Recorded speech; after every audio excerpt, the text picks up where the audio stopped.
네, 오늘은 그 특집 팟캐스트 5회 중에 첫 번째 순서인데요. 제 옆자리에 계신 일단 조만수 충북대 교수님이고요. 드라마터그 연극평론가 활동을 하고 계십니다. 네, 안녕하세요. 네, 그리고 그 옆에 윤보미 대표님. 저희 그 팟캐스트 커튼콜에 예전에도 한번 출연하신 적이 있는데요. 봄 아트 프로젝트 대표로 실제로 현장에서 공연을 만들고 계십니다. 네, 안녕하세요. 윤보미입니다. 네.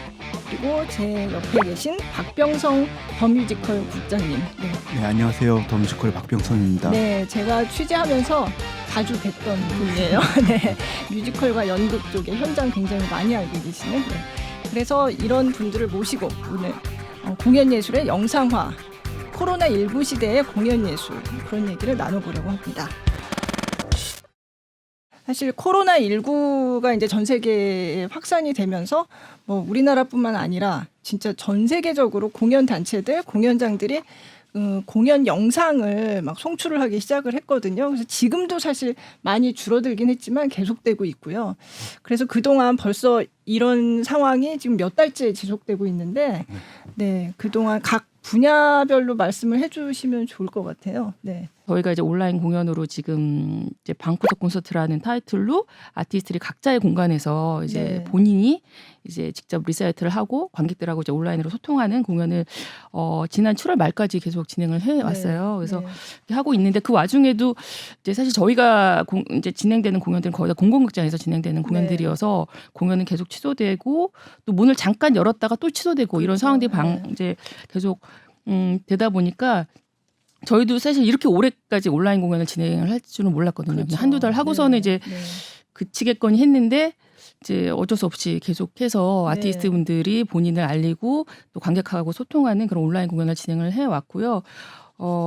사실상 이제 지금 8월인데 네. 이후에도 사실 저희도 이제 이게 어떻게 해야 되나 고민은 하고 있는 상황인 거고 클래식계는 지금 저희뿐만 아니라 모든 뭐 기획사라든지 민간 제작사들은 거의 공연을 할 수 없는 상황인 거고 공공극장이 지금 7월 중순부터 이제 문을 열긴 했으나 네. 이제 뭐 한 자리 거리 뛰기 뭐 이런 것 때문에 그렇죠. 네. 실질적으로 민간에서 이제 그동안 해왔던 방식으로 공연을 주최를 하고 이제 기획한다는 건 사실상 불가능한 상황이거든요. 수익이 전혀 나지 않는 네. 상황이기 때문에 그래서 지금 현재로서 클래식계에서는 이제 공공극장 중심으로 해서 자체 기획 공연 뭐 지금도 하고 있습니다만 예술연당에서 하고 있는 교향악 축제라든지 아니면 세종문화관에서 진행하는 무슨 콘서트는 진행을 하고 있습니다만 민간에서 자체적으로 이제 예정됐던 공연들은 거의 다 취소되고 있는 상황인 거죠. 예. 네. 연극 쪽도 비슷한가요? 예, 뭐 상황들은 모두 다 이제 급박하게 네, 당한 일이라서 네. 그 비슷하게 전개되는데요. 일단 국공립극장들이 지금 닫은 상태에서 예정되었던 프로그램들, 그다음에 그 이미 연습이 끝난 프로그램들을 그냥 접게 되면 기록적인 자원으로 남지도 않으니까 네. 이제 그런 것들을 공연을 하고 네. 그다음에 그걸 촬영을 예, 그 촬영을 하고 공연을 하고 그런 식으로 해서 또 아쉽게 못 만난 그 관객들과 만나는 그런 그 자리들을 마련을 한 거죠. 게다가 이제 민간에서는 지원금 받았던 것들이 이제 그 시효가 돼가면서 그 작품을 네. 올려야 되는데 그냥 무관객으로 올릴 수 없는 상황이니까 네. 다시 그것을 이제 온라인화 시키는 작업들이 이어졌던 거고 네. 이제 그러다 보니까 이제 질문들을 서서히 하기 시작하죠. 네. 우리 연극이라고 하는 것이 필수적인 게 대면인데 우리가 지금 무엇을 하고 있는 것이지라고 그쵸. 하면서 네. 이 온라인이 무엇인가에 대한 그 질문들을 이제 마구 쏟아내고 있는 거죠. 그리고 지금까지도 거기에 대해서 다들 이제 혼란스러워하면서 그 뭐 어떤 사람들은 가능성을 보고 네. 어떤 사람들은 본질을 흐리고 있다라고 비판적인 자세를 갖게 되고 지금 그런 상황입니다. 네. 사실 뮤지컬도 뮤지컬 쪽과 연극, 뭐 무용 이런 쪽을 네. 구분해서 하기보다는 사실 그렇죠. 예, 네. 거의 다 비슷 그쪽 공연 클래식은 조금 다른 것 같은데 네. 그 외에는 조금 비슷한 양상으로 가고 있는 것 같아요. 해외에서부터 뭐 엔티라이라든가 웨버가 자신이 갖고 있는 그렇죠. 공연을 못 하니까 네. 오페라 유령을 막 그냥 오페라 풀고. 유령 거의 뭐 1,000만 명을 봤다 그렇죠. 그래서 전 세계에서 1,000만 명이. 네. 지금까지 한 1,000만 명 가까이 1000만 명 이상 밖에 이상 될것 보지 같은데요. 않았어요? 네. 근데 이틀 풀었는데 1000만 명을 봤다고 하니까 네. 정말 관심 되게 많았는데 어쨌든 그런 해외에서 우수한 콘텐츠들이 풀리고 또 국내에서도 기존에 이제 공연을 못 하다 보니까 국공립 단체들 중심으로 기존에 촬영해 놓았던 사실 그 기록용 영상이었지 어떤 다른 관람용은 아니었죠. 사실 네, 그랬는데 네. 그런 네. 영상들을 공연을 못 하니까 그거라도 좀, 예, 네. 풀면서 이제 좀 그 공백을 메워가는 역할을 해왔던 것 같고요. 네. 그것이 이제 점점 진화되어 가다 보니까 아예 이전에 촬영해 놓은 영상이 아니라 선생님 말씀하신 대로 네. 공연을 못 하니까 무관중으로 촬영해서 그렇죠. 그것을 네. 라이브로 공연을 하는 네. 그런 형태로 온라인상에서 볼 수 있도록 진행이 네. 돼 왔던 것 같습니다. 네. 그렇죠. 근데 사실 무관객 온라인 공연을 저도 이제 한동안 많이 봤는데 그게 사실 관객들한테는 그닥 이렇게 매력적이지 않은데 그러니까 생산자 입장에서는 이게 그냥 원래 하기로 했던 공연을 관객 없이 하고 그걸 찍어서 올리는 게 의미가 있기는 해요. 있기는 그렇죠. 한데 네, 네. 소비자 입장에서는 처음에는 이제 공연이 그렇게 없으니까 네네. 이거라도 보자 이러고 네네. 보는데 사실 저 그동안 온라인 공연 관련 기사를 몇 달 동안 쓰면서 사실 한동안 엄청나게 네. 많이 봤거든요. 근데 어느 순간부터 못 보겠더라고요. 너무 재미가 없어요. 네. 그거라도 진행을 해야 되는 네. 어떤 그런 이제 그죠. 예, 이제 상황이었기 때문에 이제 굉장히 이제 그쪽에 포커스가 됐었는데 결과적으로 사실은 보는 시청자에 대한 어떤 그죠. 그런 네. 고려는 없는 상황에서 할 수밖에 없는 그런 네. 상황이어가지고 저도 좀 이렇게 안타까움이 좀 큰 상황이고요. 그래서 뭐 첫 한두 달 정도에는 이제 뭐 온라인 관객도 이제 호기심에 또 볼 거리가 없으니까 이제 좀 들어오셨다고 하더라도 그 이후엔 저도 사실은 흥미가 네. 떨어지고 이게 네. 보는 시청자 위주의 콘텐츠를 만들기에는 여러 가지 이제 뭐 이제 제작비라든지 이런 거 한계도 그죠. 있고 네. 이제 스텝에 대한 부분도 있고 이제 네. 기획에 대한 부분도 많이 떨어지다 보니까 네. 굉장히 지금 조금 한계에 온 느낌? 예, 그렇다고 음. 생각이 좀 들고 있어요. 예. 네. 네. 라이브 방송을 하다 보면 뭐 NT 라이브나 매트 같은 데는 굉장히 많은 준비를 하잖아요. 그렇죠. 제대로 오히려 맞아요. 라이브로 네. 보여줘야 되니까 그 사전 준비가 굉장히 많은데 우리는 좀 이 코로나 사태 때문에 그 어쩔 급조된 수 게 없이 네, 어쩔 수 예산도 그렇고 네. 여러 가지 그 준비가 좀 덜 된 상황에서 보여주다 보니까 아무래도 뭐 공연을 못 보니까 그 아쉬움을 달래는 역할을 하고 있지만 그것이 어떤 영상 콘텐츠로서 만족감을 주기에는 그렇게 크진 않았던 것 같아요. 그래서 어느 조사에 보니까 그 공연 영상 콘텐츠 집중 시간이 20분 정도다. 20분. 네, 네. 뭐 그런 평균 조사가 20분 있었죠. 정도라고 네, 네. 하던데 네. 사실 그 장르에 따라 약간 다르겠지만 저도 보다 보면 굉장히 집중하는데 조금 힘들더라고요. 네, 네. 우리가 이제 뭐 NT 라이브 경우는 네. 그 사실은 코로나 이전부터 그렇죠. 그 네. 각광받고 네. 있던 그 어떤 플랫폼인데 그건 사실 우리가 극장에 가서 같이 보았던 거잖아요. 그래서 네. 사실은 그러니까 공연은 이제 온라인화 하던 이야기들을 많이 하지만 공연이라고 하는 것들을 그 내용을 소비하는 것도 있지만 밖에 나간다라는 의미가 있고 맞아요. 외출한다라고 네. 하는 것들 네. 그래서 외출해서 보통 때 그냥 하지 않던 어떤 경험들을 같이 하는 거인데 최초에는 이제 갇혀 있다 보니까 그 내용물들로 만족하지만 이제 나가고 싶은 욕구가 들 네. 때는 네. 이것이 이제 온라인으로 대체 가능할 것인가 하는 뭐 그런 그 질문들도 이제 가능한 거죠. 네. 공연장에 간다는 거는 그냥 사실 인위적으로 그거를 할 수 없게 그런 공간 그런 환경 안에다 나를 그렇죠. 집어넣고 예. 그냥 딱 무대를 볼 수밖에 없는 상황 안에 저를 자발적으로 넣는 거잖아요. 근데 이게 집에서 이렇게 보게 되면 온갖 뭐 고양이가 밥 달라고 울고 옆에서 갑자기 화장실을 가고 싶고 막 여러 가지 그런 상황 때문에 집중 자체가 안 되더라고요. 네. 그래서 NT 라이브나 뭐 매트 오페라 같은 경우도 영화관에서 상영하기도 하고 극장에서 상영할 때도 그쵸. 있잖아요. 네. 근데 똑같은 영상인데 네. 오히려 그 음향이나 이런 건 영화관이 더 좋잖아요. 맞아요. 그럼에도 네. 불구하고 극장에서 상영했을 때 네. 몰입도나 이런 게 훨씬 좋다고 하더라고요. 아. 그리고 상영하는 시간도 이제 극장에서 했을 때는 공연과 동일하게 저녁 시간에 하고 뭐 인터미션도 네. 두고 진짜 공연하는 네. 것처럼. 네. 동일한 경험을 하게 만들어 주니까 거기서 오는 집중도가 훨씬 더 크다고 하더라고요. 아. 그리고 클래식하고 아마 드라마가 있는 네, 네. 그 연극이나 뮤지컬의 집중도가 조금 다를 것 같은데 아마 저번에 조문 선생님도 그런 말씀하셨던 것 같은데 네. 드라마가 있을 경우 집중도가 조금 더 맞아요. 네. 네. 네. 아마 더 길어지지 네. 않나. 네. 네. 보다 보니까 이게 뭔가 이렇게 서사가 있고 뭔가 네. 줄거리를 따라가야 되고 이런 네, 네. 경우는 조금 집중하는 게 네. 쉽더라고요. 그래서 오히려 저는 클래식 공연 이런 게 제일 어려웠어요. 어려워요. 그래서 저희 아까 뭐 그 제가 진행했던 거 예를 좀 들어보면 방석 클래식 그 라이브 같은 경우에는 네. 라이브 공연을 하지만 중간에 끊임없이 이 관객과 소통을 채팅창을 통해서 하거든요. 그러면 이제 계속 유입도가 높아지고 네. 좀 집중을 오래 하세요. 오래 이제 머무는 시간이 좀 길더라고요. 네. 그 플랫폼 안에서. 근데 이제 그렇지 않고 그냥 단순히 공연 형태로 그냥 스트리밍만 될 경우에는 네. 상당히 이제 집중도가 떨어질 수밖에 네. 없는 거죠. 예, 예. 사건 스크린 같이 그 네, 예술의 예술의 전당에서 전당에서 하는 계속 영상. 지속돼 네. 왔던 것도 네. 그 늙은 부부의 이야기 같은 경우는 좀 다르게 촬영을 했거든요. 그래서 네. 전주국제영화제 출품도 했는데 네. 앞부분에 그 실사 영화를 붙였어요. 그래서 그 등장 인물들이 서로 만나게 되는 과정을 실사로 꾸며서 넣고 그 마을에 동만이라는 할아버지가 이제 그 여자 주인공을 생각 안 나는데 그 집으로 찾아가는 게 첫 장면인데 그 찾아가는 과정을 앞부분에 그 택시를 타고 가는 과정에서 그 마을 풍경을 넣은 다음에 그 집으로 들어가는 장면에서 바로 이제 그 무대로 바로 무대로 전환하는 식으로 앞뒤로 그런 것을 넣었거든요. 네. 그래서 이전에는 그 관객의 시선에서 공연을 전달하기 위해서 카메라는 항상 객석에 놓여져 있었잖아요. 네, 여기서는 네. 이제 배우를 따라서 무대 위로 올라가고 뭐 그런 약간 조금 다른 시도를 해서 스테이지 무비라는 뭐 별도의 장르 명칭을 붙였더라고요. 근데 아직까지는 그 스테이지 무비라는 이름에 걸맞을 정도의 그런 네. 건 아니지만 네. 새로운 시도를 했다는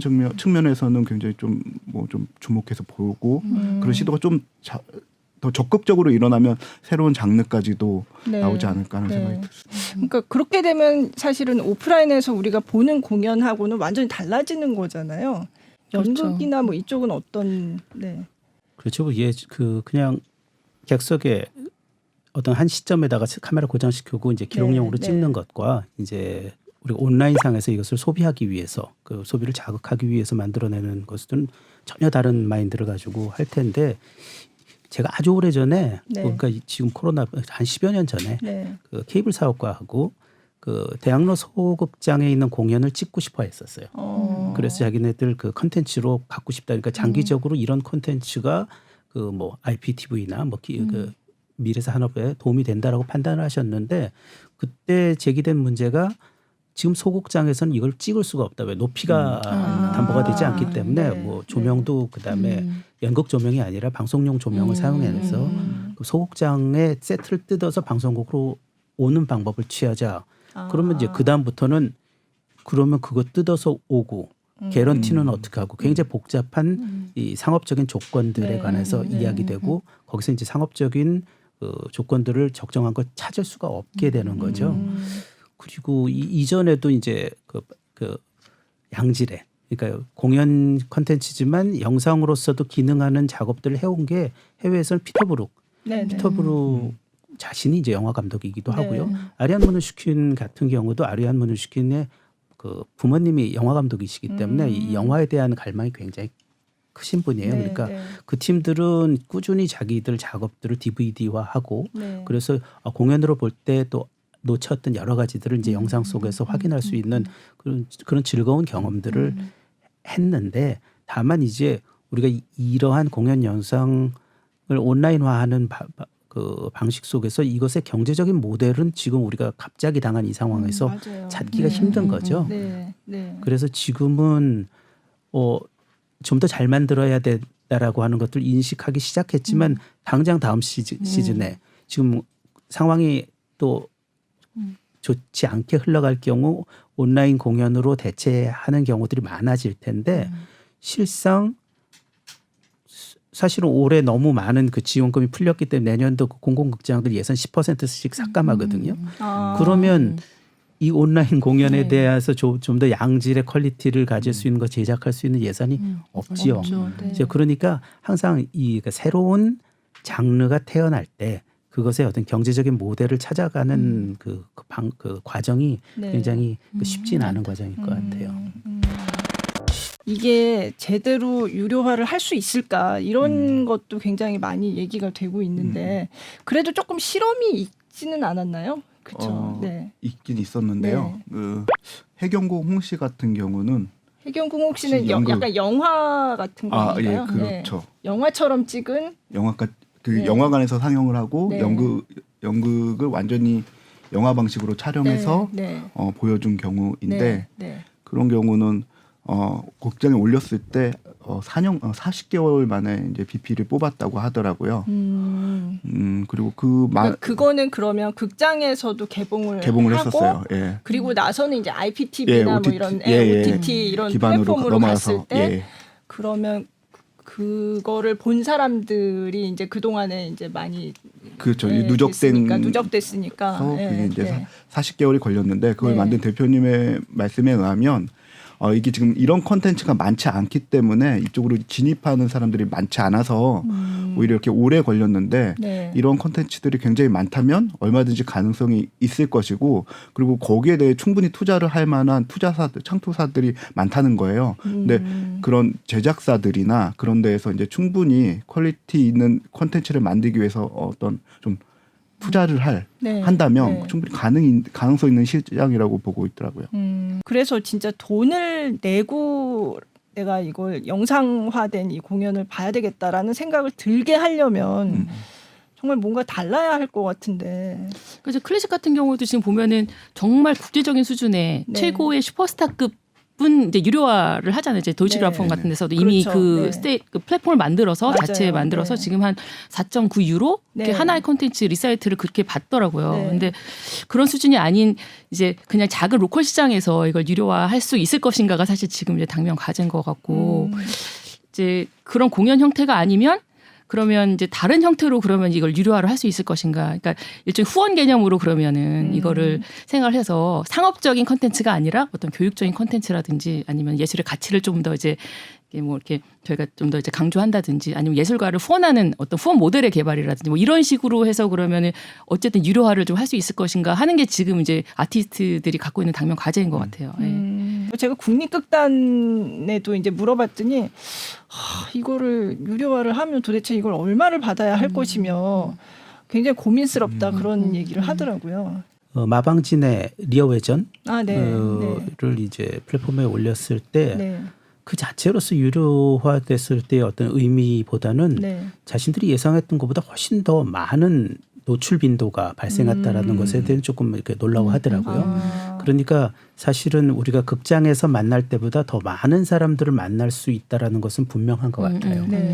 그런데 이제 그러면 이것을 우리가 어떻게 가공해서 그 경제적으로 가능한 것을 만드느냐라고 했을 때 실상 그 제품 하나 그것을 하나의 상품으로 하나로서 경제성을 발생시킬 수 있을까는 조금 회의적인 게 그것을 만들어내려면 정말 많은 투자들이 있어야 되는 건데 그런데 이제 달리 말하면 이 작품의 본령이 무대라면 우리가 그리고 다행히 어떤 시간이 좀 지나면 무대에서 직접 그 관객을 만날 수 있는 제한된 여건으로나마 만날 수 있는 여건이 다시 회복된다면 이 온라인을 통해서 확장된 이 경제적인 가치가 무대적인 가치로 소환될 수 있게 환급될 수 있게 하는 그 틀을 만든다면 무대와 온라인이 상생하는 경제 구조를 만들 수 있지 않을까라고 생각하고요.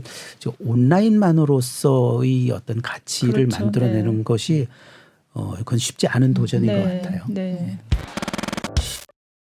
플랫폼은 어떤가요? 그 아까 유료화 얘기 나오면 이제 플랫폼도 있어야 된다. 뭐 이런 얘기들을 하잖아요. 네이버 플랫폼 사용하긴 했는데 이제 그 과금 아까 말씀하신 그게 시스템이 아직 없어서 그게 만약에 거기에 좀 된다면 어느 정도 그래도 뭐 수익이 일부 창출은 될 수 있으니까 그게 이제 예술가들한테 도움이 된다고 생각을 하고 있고 제가 알기로는 지금 베타 버전을 지금 이제 하고 있다고 제가 이제 들었거든요. 그래서 지금 굉장히 좀 수요가 많은 상황이어서 뭐 조만간 그 플랫폼에서 되지 않을까.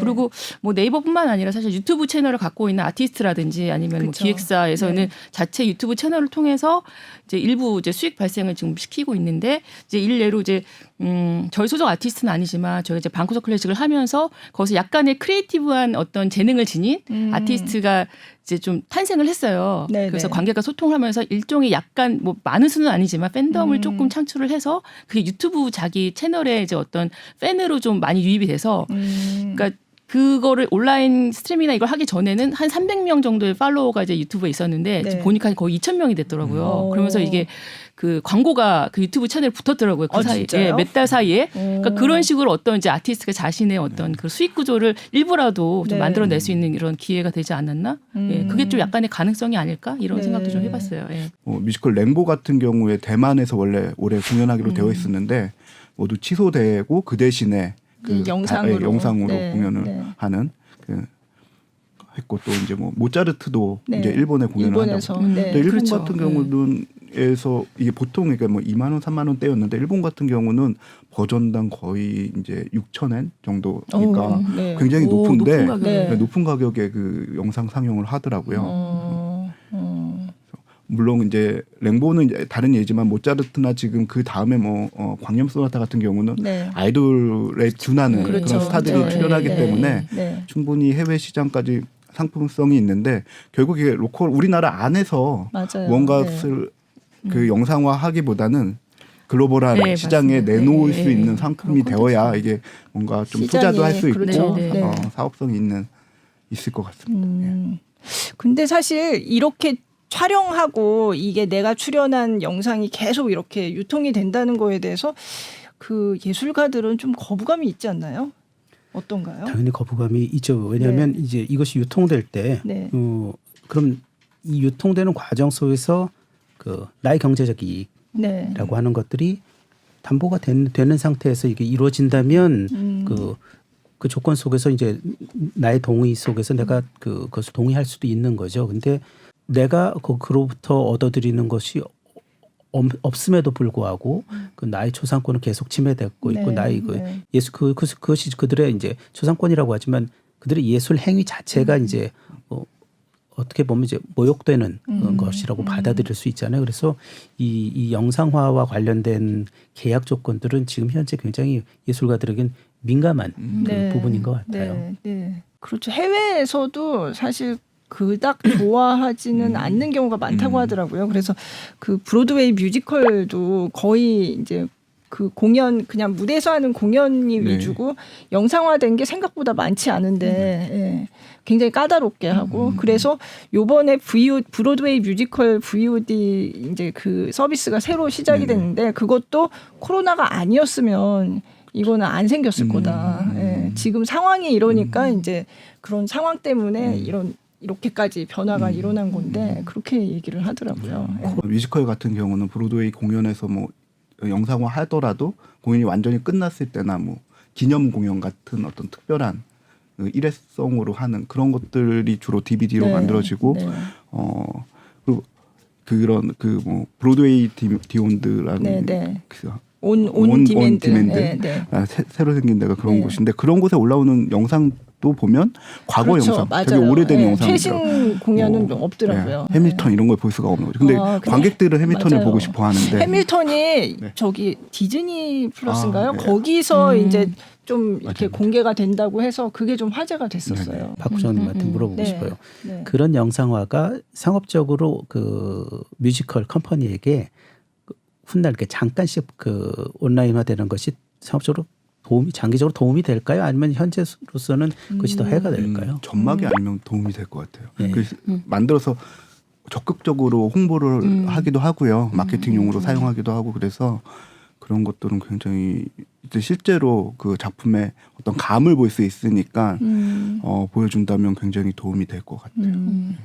그래서 진짜 이 온라인으로 공연을 보는 게 오프라인 공연 관객을 과연 늘릴 것이냐 이렇게 네. 온라인으로 공연을 많이 보게 되면 그러면 그 사람들이 오프라인 공연을 안 보게 되는 거 아니냐 뭐 이런 얘기도 하고 여러 가지 얘기들이 있는데 그 메트로폴리탄 오페라 얘기를 그래서 많이 하더라고요. 해외 사례를 보면 메트로폴리탄 오페라는 그 영상화가 굉장히 잘 돼 있어서 극장에서 볼 수 있고 그래서 그 극장에서의 수입이 굉장히 는 거는 맞는데 이 메트로폴리탄 오페라 그 뉴욕에 있는 거기 극장으로 공연을 보러 오는 관객들이 그래서 그것 때문에 늘지 않았다 이런 얘기들을 하더라고요. 그래서 이거는 이게 온라인으로 혹은 이 영상화돼서 이제 밖에서 볼 수 있게 된 것이 이제 실제 극장에 공연장에 오는 관객을 안 좋은 영향을 끼친 그 관객을 늘려야 되는데 거기에는 안 좋은 영향을 끼친 예로 이렇게 네.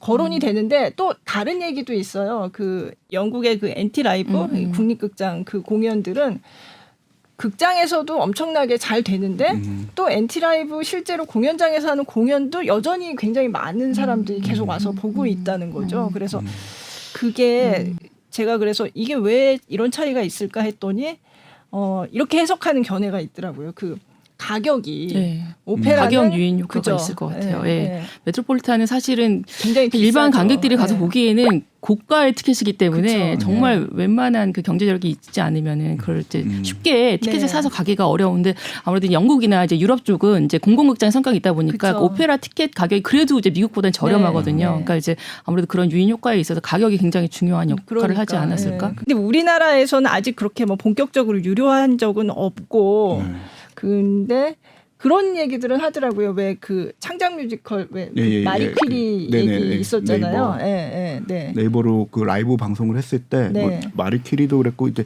제일 먼저 이제 네이버로 전막 공연을 했던 게 팬레터라는 작품인데 네, 네. 팬레터가 공연을 했을 때 그 시작 그 오픈하고 이 초연 때 그렇게 관객이 많지 않은 상황에서 네이버를 통해서 소개되면서 관객이 네. 갑자기 급속하게 늘었던 전막 공연을 예. 다 봤는데도 온라인에서. 예. 오히려 이제 소극장 뮤지컬 같은 경우는 네. 관심도가 더 많아지다 보니까 관객이 더 늘리는 사례로 결과로 이어지더라고요. 네. 그래서 그 전까지만 해도 만약에 이렇게 무료로 전막을 상영하면 누가 오겠느냐라는 걱정 때문에 제작사에서 꺼려했었는데 네. 팬네터가 그 시도한 이후 오히려 더 관객을 집중시키더라는 결과를 얻으면서 지금은 뭐 네이버를 통해서 전막 공연을 시연하는 게 많아진 것 같아요. 그리고 네이버에서 하는 공연이 그 무료이기도 하지만 어쨌든 현장에서 오는 가수가 봤을 때 만족도를 줄 수 있는 건 아니라 그렇죠. 어떤 네. 느낌을 받을 수 있는 정도이기 때문에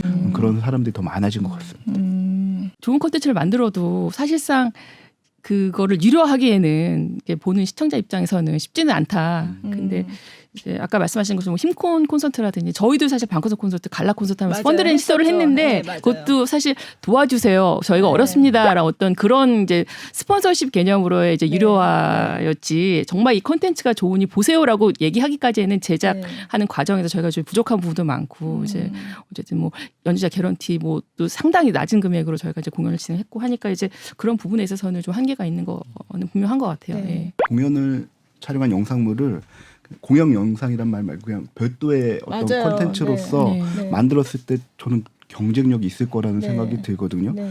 그것이 이제 그런 영상들은 뭐 영화나 방송하고도 경쟁해야 되지만 공연하고도 경쟁해서 그 다른 재미를 주었을 때 영상이 줄 수 있는 재미, 그 공연을 좋아하는 사람들까지도 끌어들이고 뭐 공연에 익숙하지 않은 관객들한테도 편하게 접근할 수 있게 네. 하면서 끌어들일 수 있다면 충분히 가능성이 있다고 봐요.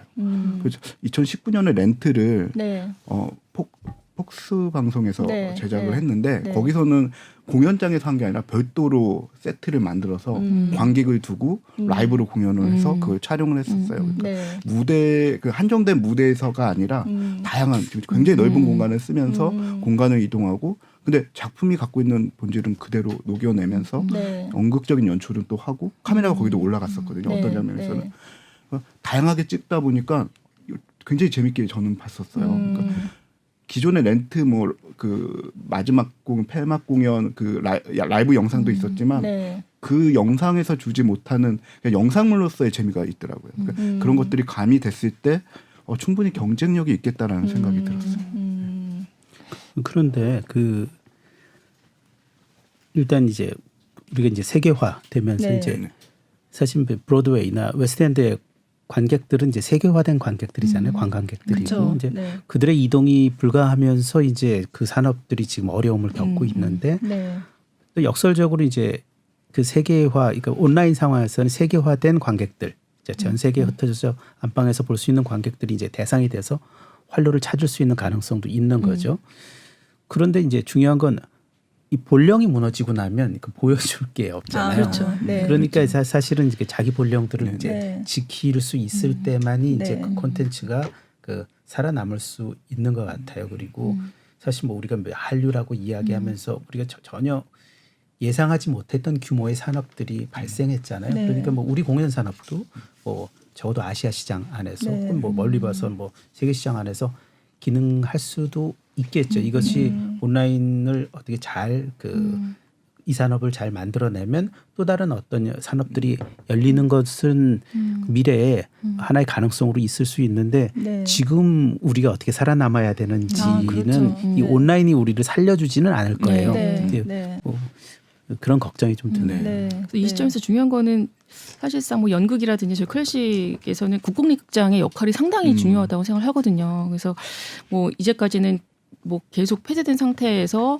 이제 진행을 해야 되는 상황이었기 때문에 불가피하게 뭐 온라인 무관중 공연을 하기도 했고 뭐 했지만 이제 이후에는 정말 이 국공립극장이라는 그 공연이를 하는 것을 지속하기 위한 거대한 플랫폼을 어떻게 우리가 유지를 하면서 관객을 유치를 하고 소통할 것인가가 상당히 큰 숙제라고 생각하거든요. 결국은 저희는 공연장에서 만나야 되는 거잖아요. 네, 궁극적으로는. 그래서 기존에는 계속 뭐 열었다 닫았다 열었다 닫았다 하면서 공연 취소됐다가 뭐 다시 한다 그랬다가 온라인 했다가 안 했다가 뭐 이런 이제 과정이 있었는데 지금 이 시점에서 이제 앞으로 그러면 이제 이 극장을 중심으로 우리가 어떻게 공연 예술을 지켜낼 것인가를 좀 심각하게 논의를 하고 이제 공공의 영역에 있어도 그럼 우리 역할이 뭔가 예술가들을 어떻게 지켜낼 것인가 네. 또 이 사람들과 어떤 콘텐츠를 만들어낼 것인가 그리고 관객들을 어떻게 공연장에 안전하게 오게 할 것인가를 정말 심각하게 논의를 해야 될 때라고 생각을 하거든요. 예. 네. 점점 비대면 사회로 가고 있잖아요. 네. 근데 공연이 갖고 있는 특성 자체가 관객과 배우가 같이 호흡하고 대면하는 어떤 그렇죠. 즐거움을 주는 건데 그런 면에서 사회가 점점 비대면으로 가서 오히려 더 어떤 면에서는 경쟁력이 있을 수도 있는 그래서 그런 맞아요. 감성을 느끼고 싶어하는 네, 욕망은 네, 네. 점점 커질 거니까 맞아요. 네. 공연을 한동안 닫았을 때 다시 공연을 했을 때 그 올렸을 때 그 네. 관객들의 맞아요, 반응이 정말 맞아요. 뜨거웠잖아요. 네. 그런 것처럼 맞아요. 이렇게 충분히 이제 경쟁력이 있고 있는 장르라고 생각합니다. 네. 외출을 해서 뭘 하지? 우리 외출하면 고기 구워 먹고 술 먹고 영화 보고 요 세 가지잖아요. 네. 사실 다른 것들 별로 없는데 네. 아 그러시나요? 고기 먹고 술 먹고 영화 보고 아니 뭐 저기 고기는 못 먹어요.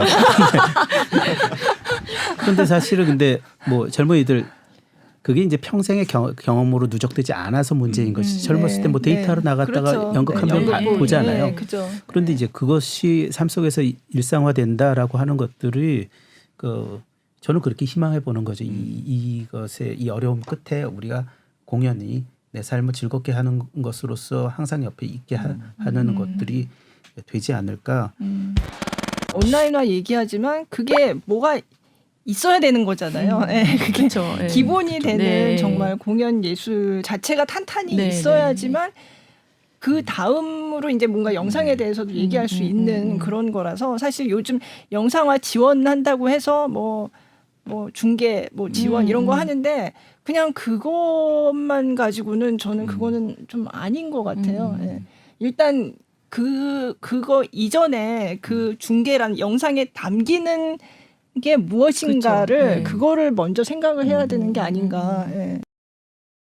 뭐 NT도 그런다고 하던데 네. NT 라이브 같은 경우도 그 이미 이제 촬영될 것을 감안해서 네. 뭐 이제 무대 세트라든가 특히 바닥 디자인을 그렇게 신경을 쓴대요. 아 바닥 디자인. 그게 위에서 찍었을 때 못 보는 맞아요, 시각들 맞아요. 네. 이런 것들에 대한 신경을 고려해서 아예 영상화될 것까지 감안해서 이제 디자인을 하기도 하고 네. 그런 이제 무대화된 무대 객석을 메우는 관객들 말고 네. 영상으로 보는 관객들 네. 그 어떤 카메라가 움직일 수 있는 동선까지도 감안한 무대가 만들어지고 있다고 하더라고요.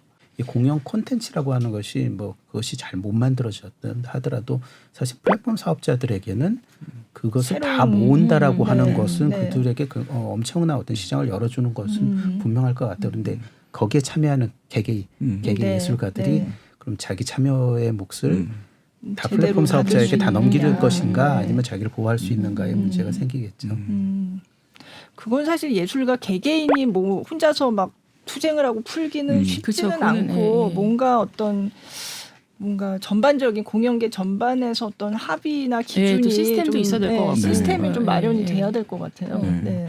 아니 근데 영국에서 제가 그 외신 기사 보니까 영국에서 왜 한동안 그 뮤지컬 뭐 이런 거 이제 온라인에서 많이 무료로 풀었잖아요. 근데 거기에 대해서 이를테면 배우 뭐 협회 같은 맞아요. 데서 예. 문제를 제기한 네. 거죠. 물론 그거 이제 대부분 무료로 했기 때문에 그걸로 무슨 매표 수입이 들어오고 이런 건 아니지만 어쨌든 배우들은 자기 그걸 찍었을 때는 이렇게 계속 스트리밍을 하는 걸 전제로 하고 찍지 않는 그렇죠. 거였기 예, 때문에 예, 예. 이거를 이런 식으로 정말 불특정 다수의 대중을 향해서 상영을 할 때는 거기에 대한 대가를 우리 당연히 받아야 된다 이렇게 요구를 했더라고요. 그러니까 이게 무료로 하든 유료로 하든 그거랑 상관없이. 예. 그래서 지금 조합 같은데 이제 속해 있는 그쵸. 이제 영화나 드라마는 사실 그런 배우 조합이 있잖아요. 이제 네. 시장이 어느 정도 형성이 되니까 이제 본인의 사진 하나만 TV에 나와도 거기에 맞아요. 대해서는 어쨌든 이제 네. 그 비용을 받잖아요. 출연료를 이제 출연료를 받는데 아직 공연 쪽은 저희가 아직 이제 그런 그게, 것들이 없다 보니까 네. 이제 그런 문제들이 이제 생기는 거죠. 예. 그런데 이런 얘기를 우리가 코로나 이전에 안 했었잖아요. 그렇죠. 그렇죠. 그러니까 지금 생태계가 만들어지고 있는 과정 속에서 우리가 원래 갖고 있던 이 생태계에 대한 반성들이 이루어지는 것들은 굉장히 긍정적인 측면인 것 같아요. 네. 저 그동안 진짜 보신 온라인으로 이렇게 영상으로 보신 거 중에서 좀 기억에 남는 거, 아 이렇게 하니까 볼만하더라 하는 거 좀 하나씩 소개해 주시면 좋을 것 같아요. 네. 전 중간중간 얘기를 했었는데 네, 그쵸. 렌트 말씀하셨고. 네. 렌트가 굉장히 인상 깊었던 네. 건 무대를 새로 꾸밀 수 있구나.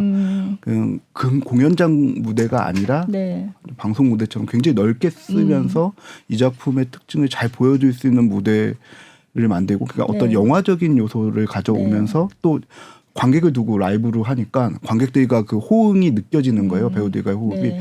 간혹 그 영상 무관중 영상 찍을 때 관객 없이 하다 보면 배우들이 그죠. 완전히 저희는 영상으로 봐서 그게 뭐 맞아요. 티가 안 날 것 같지만 그게 너무 굉장히 티 나잖아요. 맥빠진대요. 예. 네. 그러니까 그런 어떤 배우들이 관객한테 받는 에너지가 분명히 있는데 네.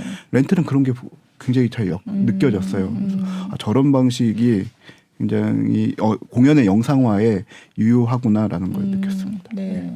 또 뭐 저는 뭐 클래식 공연 그냥 제가 했던 거 네. 이제 마크도 클래식 그 V 라이브 하면서 제가 네. 봤던 약간 희망은 뭐 아까 초반에 잠깐 말씀드린 것 같긴 한데 이제 아티스트들이 본인의 팬덤을 만들기 위해서 어떻게 소통을 해야 되는지에 대한 약간의 가능성 그런 거를 좀 봤고요. 그래서 뭐 기존에 이제 팝 아이돌 가수들이 이미 그거를 예전에 하고 있죠. 했던 방식이었지만 네. 우리가 그동안 너무 팬들과 소통하지 않았고 본인이 뭘 하고 있는 사람인지를 이렇게 나타내기를 굉장히 꺼려했던 주저했던 네. 그런 이제 장르라고 했다면 이제 이참에 물론 이제 기존의 방식대로 가야 되는 아티스트도 분명히 있겠지만 그래도 자신의 어떤 이제 관객을 개발을 하고 팬덤을 만들려고 한다면 지금 이러한 방식의 온라인 소통은 이제 앞으로 정말 필수적으로 필요하다. 그리고 거기서 소통을 할 수 있는 사람만이 이제 무대에서도 살아남지 않을까 이런 네. 생각이 들어요. 그래서 네. 국제적인 시장에서 봤을 때도 지금 뭐 도이치라폰에 이제 소속된 아티스트들도 뭐 오텐자머라든지 뭐 나니엘 호프 이런 사람들도 지금 너무나도 적극적으로 온라인을 맞아요. 통해서 네. 자발적으로 자신을 네. 홍보하고 자신의 음악을 알리기 위해서 굉장히 부단히 노력을 하거든요. 근데 이제 그동안 우리가 좀 그런 노력이 좀 소홀했다고 한다면 네. 이참에 뭐 온라인 영상화 뭐 이런 걸 떠나서 자신의 팬들 그 자신의 관객을 찾아내기 위해서 좀 아티스트들이 좀 적극적으로 노력을 해야 되지 않나? 네. 네. 그래서 그런 가능성을 좀 저는 이번에 저희 실험을 통해서 약간 알게 될 수 있는 계기가 되었어요. 네. 네. 네. 교수님은- 연극이라고 네. 하는 거는 사실은 그 경제적 규모도 작지만 이게 국경을 넘어가기 굉장히 힘들어요. 언어라고 하는 언어가 측면이 있어서. 있고 네. 그것에 요즘 뭐 비언어적인 부분도 강조되고 있지만 그럼에도 불구하고 언어의 이해가 선결돼야 되잖아요. 네. 그래서 이제 이 온라인화된다 그래서 시장을 넓게 전 세계적으로 확장되긴 굉장히 힘들 것 같고요. 그래서 사실은 이제 국내에서 좀 더 많은 사람들을 만나는 것인데 어떤 연극들은 이제 그 시장의 측면에서 접근을 할 테고 또 다른 연극들은 방금 대표님께서 말씀하셨듯이 내가 누구와 만나야 될 것들을 조금 더 명확하게 하는 것 네. 같아요. 제가 말씀드리고 싶었던 작품은 국립극단의 그 청소년극 영지 아, 네, 네. 이 경우는 뭐 그 작품이 뭐 퀄리티가 어마어마했다고 하거나 그것의 중계 방식이 특별했다라는 것이 아니라 교실에 있는 학생들하고 직접 네. 실시간으로 만났다라고 하는 네. 것들이죠. 그러니까 나는 이 작품이 청소년극이니까 네. 이 교육적인 목적 안에서 실시간으로 누굴 만나야 될까라는 목표가 명확했던 그 작품이어서 그러니까 이 온라인 상황 안에서 가장 효과적으로 자기 관객을 찾았던 예가 아니었을까 네. 이렇게 생각합니다. 예전에 봤던 어떤 영화가 생각났어요. 그 영구와 땡칠이라는 심영래 감독은 뭐예요? 영화 안에서 네. 영화 안에서 어린이 여러분 그러면서 관객에게 소통을 시도하셨는데 네. 그 BTS가 아니기 때문에 실패하셨죠. 이미 먼저 시도하셨었군요. 그 지금 저도 이제 끝내는 얘기로요. 네. 사실상 이제 우리가 온라인이 그 연극이라고 하는 본질을 훼손하느냐 훼손하지 않느냐 이런 논쟁들도 많았는데 사실 우리가 라이브 퍼포먼스라고 네. 하잖아요. 결국에 지금은 이 온라인 공연이 라이브를 갖고 있느냐 아니냐보다는 우리 전체 생태계 그러니까 공연 생태계가 정말 라이브 할 수 있느냐 살아남을 수 있느냐의 문제인 네. 것 같고요. 네. 그리고 그 결과 우리가 우리 삶이 좀 더 행복해질 수 있는 방향이 뭔지에 대한 논의들이 이루어져야 될 것 같고 사실상 어찌 됐든 삶이 계속되니까 우리 공연 예술도 라이브 퍼포먼스도 계속 이어질 것 같아요. 네. 그리고 바로 그것 때문에 저 평론을 읽는 사람들이 별로 없죠. 네. 연극 평론 몇 명 있겠어요. 그런데 지금 제가 온라인화돼서 지금 이 네. 자리에서 얘기돼서 조금 더 많은 사람들하고 얘기할 수 있으니까요. 이런 온라인이라고 하는 것들이 사실 우리의 커뮤니케이션의 한 유용한 방법인 건 맞는 것 같네요. 네. 예. 네. 그래서 오늘 논의는 사실 오늘 첫 순서라서 전반적으로 그동안 코로나 시대를 지금 계속되고 있지만 그동안 이제 보고 느끼신 거 실제로 하신 거 이런 걸 전반적으로 이렇게 풀어보는 시간이었고요. 예고를 하자면 다음 주에는 공연예술 영상의 소비와 향유라는 주제로 하고요. 그 다음 주에 공연예술 영상의 제작, 이건 영상 제작에 중점을 둔 내용이 될 것 같고요. 그 다음 주에는 또 공연예술 영상의 지식재산권, 아주 중요한 문제잖아요. 예, 이걸 하고 그리고 마지막에 새로운 예술 장르로서의 공연 예술 영상 이렇게 좀 자세하게 각 세부 분야로 들어가서 또 팟캐스트를 진행을 하려고 합니다. 네. 오늘 이 특집 팟캐스트 SBS와 예술경영지원센터가 함께하는 공연예술 영상화 특집 팟캐스트 첫 번째 순서였고요. 네, 그동안 들어주셔서 감사합니다. 저는 김수연이었습니다. 네.